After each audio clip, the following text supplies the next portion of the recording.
Hello. ആ ഞാൻ പൈസ അയച്ചിട്ടുണ്ടായിരുന്നു. ഇന്നലെ ശമ്പളം കിട്ടിയത്. ആ കിട്ടിയില്ലേ? എന്നാ അക്കൗണ്ട് ചെക്ക് ചെയ്ത് നോക്കി അക്കൗണ്ട്. ആയിക്കോട്ടെ ആയിക്കോട്ടെ ആയിക്കോട്ടെ. Okay okay. ഇക്ക നിങ്ങളെ ഉമ്മാക്കും ഉപ്പാക്കൊക്കെ ശമ്പളം കിട്ടിയെന്നും പൈസ അയച്ചു കൊടുക്കും. എനിക്കും അതുപോലെ ആഗ്രഹം എന്റെ ഉമ്മക്കും ഉപ്പാക്കൊക്കെ എന്തെങ്കിലുമൊക്കെ പൈസ അയച്ചു കൊടുത്ത് സഹായിക്കണം എന്നുള്ളത്. പക്ഷെ എനിക്കൊരു ജോലി ഇല്ലല്ലോ. ഞാൻ ജോലിക്ക് പോയാലോ? ആയിക്കോട്ടെ പോയിക്കോ.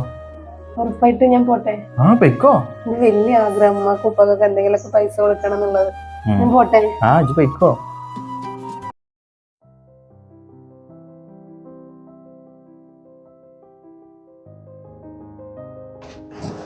അല്ലപ്പാ, ഞാൻ പറഞ്ഞില്ലേ ഞാൻ പുതിയൊരു ജോലിക്ക് കയറിയെന്ന്. അതിന്റെ ആദ്യത്തെ ശമ്പളം കിട്ടി. ഞങ്ങളെ അക്കൗണ്ടിക്ക് 3000 രൂപ ഇട്ടേക്കണ് കേട്ടാ. ഇത് കേറിക്കണ നോക്കി നോക്കി.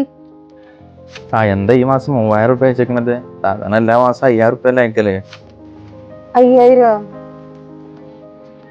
എന്നപ്പ ഞാൻ അടുത്ത മാസം മുതൽ 5000 വിട്ടേനെ കേട്ടോ. ഈ മാസം ചെറുതായിട്ട് ഇത് വന്നതാണ്.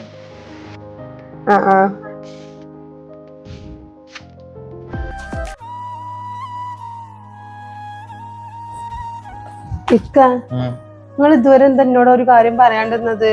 നിങ്ങൾ എല്ലാ മാസവും എന്റെ ഇപ്പൊ 5000 അർപ്പിച്ചിട്ട് അയച്ചെടുക്കലുണ്ടല്ലേ? എന്നോട് പറയണത് ഇന്ന് ഇപ്പനെ വിളിച്ചപ്പോ ഞാൻ അറിയണത് തന്നെ. എന്നിട്ട് മാസം ശമ്പളം കിട്ടിയോ? ശമ്പളം കിട്ടി. ഞാൻ 3000 അയച്ചെടുത്തപ്പോ പറഞ്ഞു സാധാരണ എല്ലാ മാസം 5000 അല്ലേ അയക്കണേ ചോദിച്ചു. സാരല്ല, എന്റെ ഉമ്മ എന്ന് പറഞ്ഞാൽ എന്റെ ഉമ്മ അല്ലേ.